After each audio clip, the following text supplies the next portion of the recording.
ያው እኔም እንደ ሀገሬ ቤተ መንግስት እየሰሩ ነው የሚል ወሬ ብዙ አላወራሁትም፣ ግን ተቀብየው ነበር።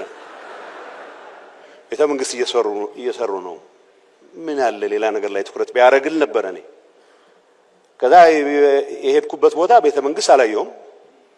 ትልቅ ከተማ ነው እየተሰራ ያለው። ሌሎቹ እስኪጸዱ ሳንጠብቅ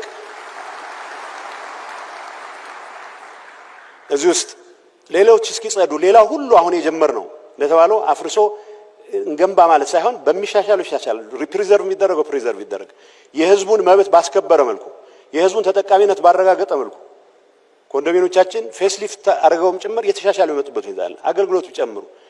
ይሄ ያየሁትን አዲስ ከተማ ሊፕፍሮግ ማድረግ የሚያስችል ቴክኖሎጂ እስክትለማመድ ሳይሆን ፈጥረህም አምጥተህም ተግባራዊ ልታደርግበት የምትችል ከሌሎቹ ትልልቅ አገሮች ከደረሱበት ደረጃ እኩል መጀመር የሚያስችል ስራ እየተሰራ ነው የሚል እምነት አለኝ በገባኝ ልክ።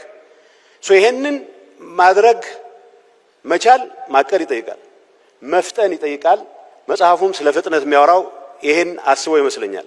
የኔ ምክር ይሄ ፍጥነት አዲስ አበባ ላይ ብቻ ተቆጥቦ መቅረት የለበትም ነው።